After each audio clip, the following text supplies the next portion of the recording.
আজকের ভিডিও শুরু করছি ভারত তথা বিশ্বের অন্যতম শ্রেষ্ঠ গায়ক কিশোর কুমারকে যথাযথ সম্মান ও প্রণাম জানিয়ে। এখন আমাদের পাশেই রয়েছে Haringhata dairy cold storage, veterinary college ও শুভক্ষণ কমিউনিটি হল। আমরা চলেছি রাজা মনীন্দ্র রোড দিয়ে। আমাদের পিছনের দিকে যশোর রোড দত্তবাগান। আজকেও আমার সঙ্গে রয়েছে টুবাই। আমরা ই রিক্সা চেপে চলেছি উত্তর কলকাতার পাইকপাড়ার কাছে এক আশ্চর্য জায়গায়। আমরা দেখব এবং আপনাদের দেখাবো।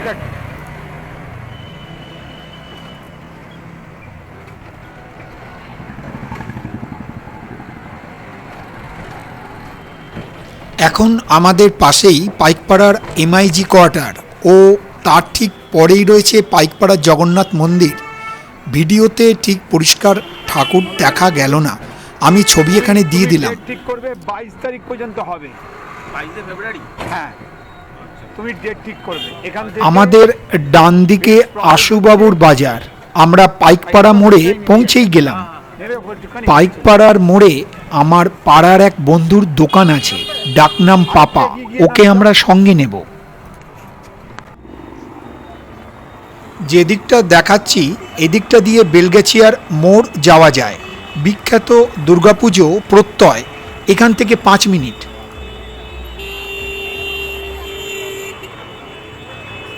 আমার বন্ধু পাপা আমাদের সঙ্গে যোগ দিয়েছে।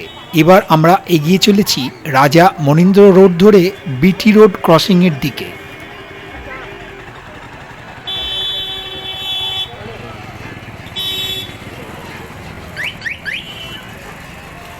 হ্যাঁ, তবে যে জায়গাটায় আমরা এখন যাচ্ছি সেটা পাইকপাড়া মোড়ের খুব কাছেই।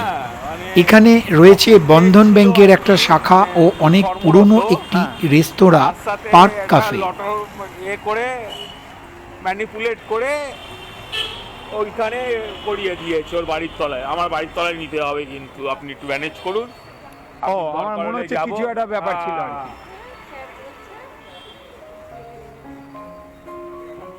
আমরা পৌঁছে গিয়েছি এই অঞ্চলের নতুন একটি রেস্তোরাঁয়, যার নাম অমর শিল্পী। ভারত বিখ্যাত গায়ক কিশোর কুমারকে শ্রদ্ধা জানিয়ে তৈরি হয়েছে এই রেস্ট্রো ক্যাফে। ঢোকার মুখে কাঁচের গেটে শ্রদ্ধেয় গায়কের ছবি।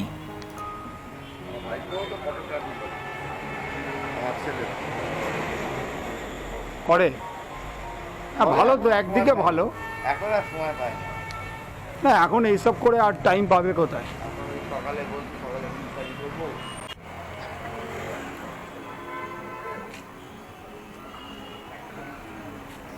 আসুন এবার আমরা প্রবেশ করি এই ক্যাফের ভিতর। ভিতরের পরিবেশটি দেখানোর চেষ্টা করছি। একাধারে গায়ক ও অভিনেতা কিশোর কুমারের কিছু নস্টালজিক ছবি দিয়ে সাজানো হয়েছে ভিতরটি।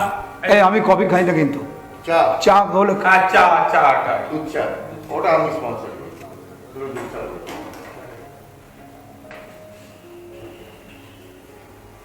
না, ব্যবসার ক্ষেত্রে বরঞ্চ ওটা থাকুক না, মানে আমি অতটা ব্যবসায় হতে পারি না, ওটা মনে থাকবে। আমার বন্ধু পাপা দুধ চা অর্ডার করলো। ততক্ষণে আমি একটু দেখিয়ে নিই বাকি ছবিগুলো। একই সঙ্গে এখানে চলছে মৃদু স্বরে কিশোর কুমারের নানা বিখ্যাত গান।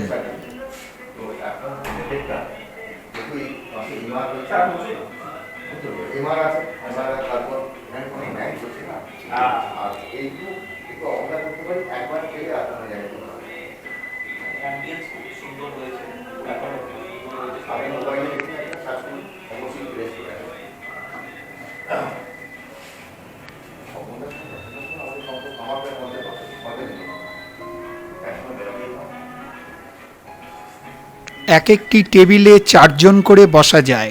খাবার আসতে দেরি হলে লুডো খেলার ব্যবস্থা আছে সময় কাটানোর জন্য। আমি এখান থেকে আগেও খাবার নিয়ে গেছি।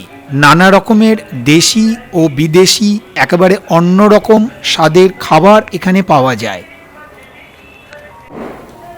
আমাদের চা এসে গেছে।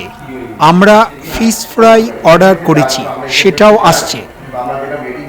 প্রত্যয়ের দুর্গাপুজো ও সরস্বতী পুজো নিয়ে এখন আমাদের আলোচনা চলছে।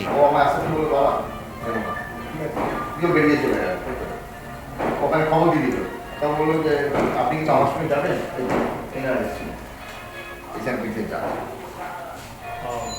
যারা ঘুরছিল আর কি। আমি আমাকে বললো আমি আপনাকে আমি নিয়ে যাবো, আমি এটা কি দেখুন আমি কি উচিত হবে, আমি যাবো মেম্বার হিসেবে, বলুন চলুন না। তারপর ওদিকে তখন ঢুকে গেছে, ও দিয়ে ওই ওরা সব রেডি হয়ে গেল, ওই কাঠ গেল, শাঁকটা কথা আমি নেমে গেলাম, আমি ওনারা ঢুকলে আমি এখান থেকে বলে দিলাম এখানে খাচ্ছে আমার এখানে, ওরা রেডি হওয়া ঢুকছে। আপনার কার্নিভালেও গেছিলেন তো? হ্যাঁ কার্নিভালে ছিল তো, কিন্তু কার্নিভালে আমি বিসর্জন নেই ঠাকুর। কার্নিভালের জন্য আলাদা ঠাকুর করা থাকে। আচ্ছা, বুঝতে পেরেছি। আমি এবার ডিজিটাল ঠাকুর করা, বুঝতে পেরেছি। লাইভ আচ্ছা, সব ঠাকুরও পাশান হয়ে গেছে। সেটাও দারুণ করেছিল, মানে এত ভালো কি হয়েছিল? এই বাজেট ছিল। সত্যি ঠাকুর। আর কাজাকাস্তান থেকে এসেছিল না 40 জন, কাজাখস্তান থেকে গান গাইতে এসছে কবিতা কৃষ্ণমূর্তির সঙ্গে, ওইখানে কি সব চলে গেছে। দুর্দান্ত একটা ব্যাপার ছিল। তার গতবার ছিল ইয়ে ওষুধ ইয়ে আমাদের বাড়ি গান এসেছিল, আর ওই হরিপ্রসাদ চৌরাসিয়া বাসি বাসি না বাস হরিপ্রসাদ চৌরাসিয়া, হ্যাঁ, এটা তো চৌরাসিয়া। ছিল চৌরাসিয়া এসেছিল, আর ইয়ে ছিল। কুমার ঘোষ সবাই। এই রেস্তোরাঁয় বার্থডে পার্টিও হয়, সেটা জানলাম। একটু আগে জানিয়ে দিলে এনারা সব ব্যবস্থা করে রাখেন। আমাদের ফিশ ফ্রাই এসে গিয়েছে, সাইজটা বেশ ভালো, দামটাও বেশ কমই মনে হলো। আসল ভেটকি। ফিলিংসটা কেন হচ্ছে? এটা তো সিরিয়াল করে নাকি? এগুলো আমি জানি না হ্যাঁ, এটা দেখেছি সিরিয়াল করে। হচ্ছে সেফ সত্যি স্বাদও বেশ ভালো। আমাদের হয়তো একটু দাম বাড়বে ভবিষ্যতে। যদি কারোর প্রয়োজন হয়, অমর শিল্পীর কার্ডটা আমি স্ক্রিনে দিলাম। কোয়ালিটিটা যদি ভালো হয় তো এমনি আপনার কোয়ালিটি বাড়বে। এখন লোকে কোয়ালিটি দেখে। যেদিকে আমি 20 বা 30 অর্ডার পেতাম, আজকে আমার যদি আমার 70 অর্ডার সাথে পাস হলো, 42 বা 30, তাহলে আমরা খুশি হলাম যে আমার খাবারটা এখন আমরা এগোচ্ছি, ইমপ্রুভমেন্ট করছি। সেই নিয়ে আর এইভাবে এটা হচ্ছে চিকেন আফগানি।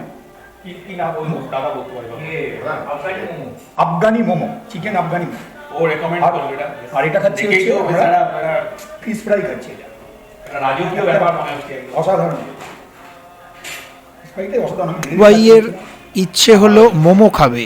রেস্তোরাঁর মালিক আমাদের পরামর্শ দিলেন তন্দুরি আফগান চিকেন মোমো নিতে, সেটাই আমরা নিলাম। আগের দিন চিলি পনিরটা খুব ভালো লেগেছে, বললো খুব সুন্দর হয়েছে।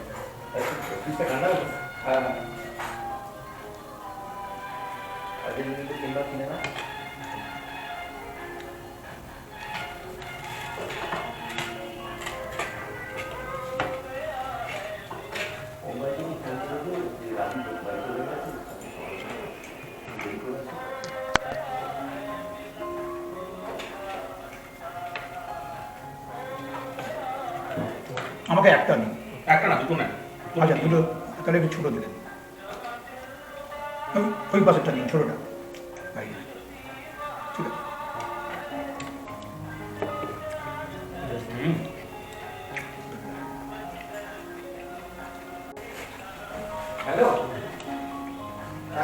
এর স্বাদটি একেবারে অন্য রকমের, দারুণ লাগলো।